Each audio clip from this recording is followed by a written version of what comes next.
Hi. So this is our first Cubase video, and when you boot Cubase and leave it to the defaults, you will get this Steinberg Hub, which gets you started with all sorts of stuff. Now, I don't use the hub, so I'll show you how to switch that off if you don't like it, but this is what you'll see on a standard installation. Now, this is Cubase 10, which is what we have at open window. You will notice there's a 10.5 out, but the new features available in there, it's not stuff that you'll really use, or these videos won't really impact on that too much. All of this will also apply to Cubase 9 and even older versions. Check out what they've put here. There's some new stuff, but very nice is a set of videos from Cubase themselves, or from Steinberg rather. Now look through these. There's an install guide. There's some basic getting started with Cubase videos, and I can highly recommend that you go through that.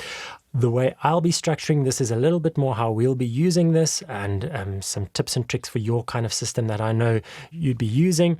So I think it does add value, but do look through all of these. These will have a very music production focus and not post-production, but the more videos, the better in terms of getting to know software like this. Now you'll notice on the right-hand side, you've got different kind of project templates. And if you go through them, you'll see these are, as I said, music production and scoring type templates. Now, templates are very powerful, and we set up our own intense ones later on. But for today, I'm going to start with a completely empty project, which is under More over there. If you click on that, you'll see there's the option to choose empty.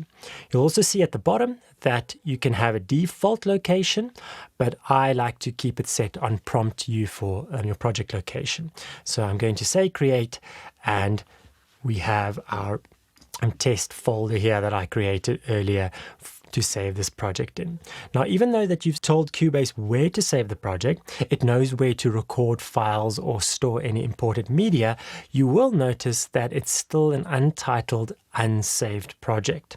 So please get into the habit of setting up your new project there and saving instantly using the shortcut there, and I am saving it as our Cubase demo. And you'll see .cpr, that is your Cubase project. If you work in Nuendo, that is NPR Nuendo project, and the two are interchangeable. You can open Cubase projects in Nuendo and vice versa.